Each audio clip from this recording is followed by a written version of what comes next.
Erken yaşta doğum yapmak yüzünden işte vücudumda bir takım sıkıntılar oldu.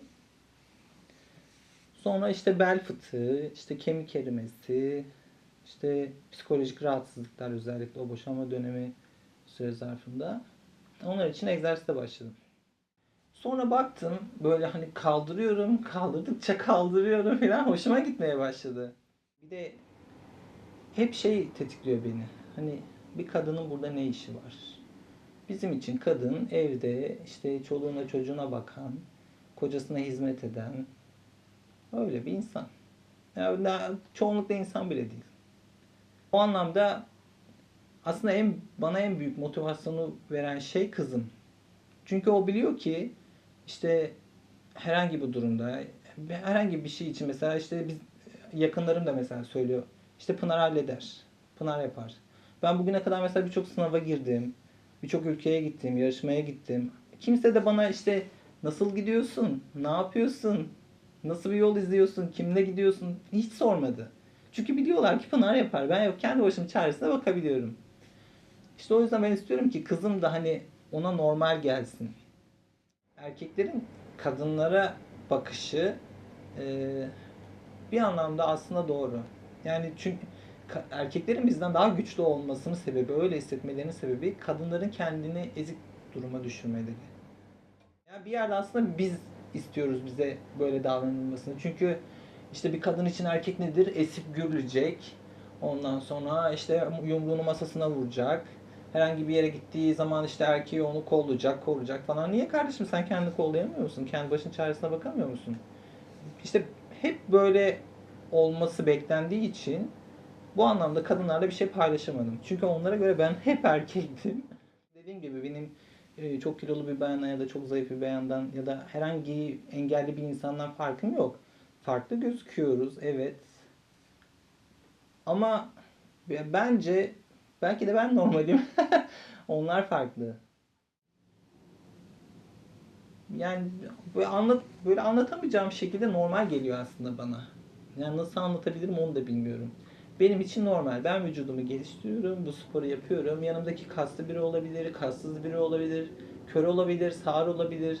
Beni hiç enterese etmiyor. Benim onunla aramdaki bağlantı beni enterese eder.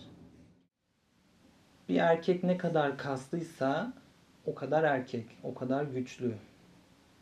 Şimdi bir kadın da ne kadar kaslıysa otomatikman o kadar erkek diyoruz. Ama böyle bir şey yok. Bir kadın ne kadar erkekleşiyorsa o kadar da kadın olmaya çalışıyor. Benim gördüğüm.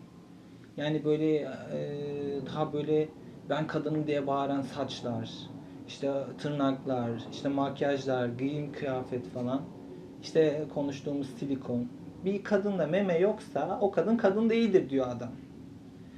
Şimdi baktığın zaman sen o silikonu taktırdığında o adamın görüşüne hizmet etmiş ediyorsun. Ama benim böyle bir kaygım yok. Ben bu sporu yapıyorum. Bu sporda o göğsün, çünkü göğüs, meme dediğimiz bambaşka bir şey. O göğüs nasıl gözükmesi gerekiyorsa ben öyle gözükmesi için çalışıyorum. Dünya genelinde benim ve benim daha üst seviyedeki sporcu kadınların artık podyuma çıkmasına izin vermiyorlar. Ama bu kadınlar da hala bu işten vazgeçmiş değiller. Şimdi onlar artık bir topluluk oluşturup kendi alanlarını yaratıp podyuma çıkmaya başladılar. Aslında bir baş kaldırma var ortada. Zaten çoğu kadın bu sıkıntıları yaşamamak için fitness dediğimiz alanda kalıyorlar. O anlamda vücut geliştiren kadınlar dünya genelinde de sayıları çok az olan insanlar. O anlamda hem yalnızsın hem de çok güçlü bir gruptasın. Yani bu vücut geliştirmenin sonu yok çünkü. Ne kadar büyüyebilirsen, daha doğrusu en büyük halinde ne kadar iyi durabilirsen o kadar ileriye gidebilirsin. Bu kadınların daha altında siklette görünen erkekler ve o sikletlerde olan erkekler bu anlamda pek istemiyorlar o kadınları. Yani her yerde, dünyanın her yerinde erkek hep ön planda olacak diye bir kaide var maalesef. İşte burası çok kötü. Yani kadın fiziksel anlamda ondan güçlü. Ama onu o şekilde güçlü yapan şey kadın içindeki güç. Yani sen onu hiçbir şekilde durduramazsın. O kadın Tamam belki o spordan vazgeçebilir ama senden daha iyi başka bir iş yapabilir. Yani seyir zevki yok. İnsanlar böyle kadınları görmek istemiyorlar. Bunları izlemek istemiyorlar diye o siklet oradan kaldırıldı. Ama bu kadınlar hala bu sporu yapmaya devam ediyorlar ve dediğim gibi kendi topluluklarını oluşturup başka bir kanaldan devam ediyorlar. Taciz mi bilmiyorum ama işte vücuduma dokunmak isteyen, işte nasıl böyle oldu, bu gerçek mi? İşte ondan sonra bu telefonuma gelen mesajlar, işte sen nasıl kadınsın, bu kadınlık mı? İşte memelerin yok, işte kalçan şöyle, işte kolu böyle olan kadın mı olur?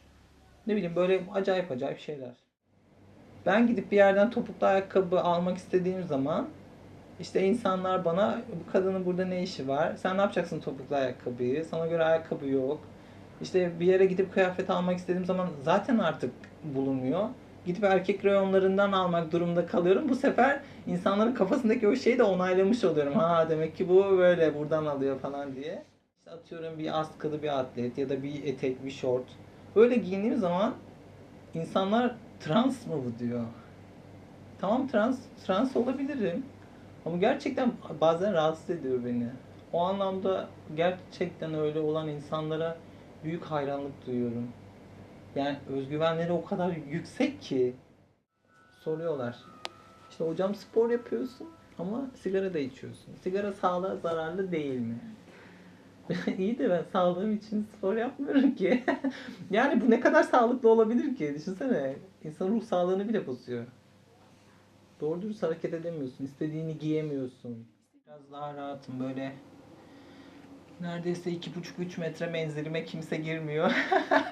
Yürürken yollar açılıyor falan.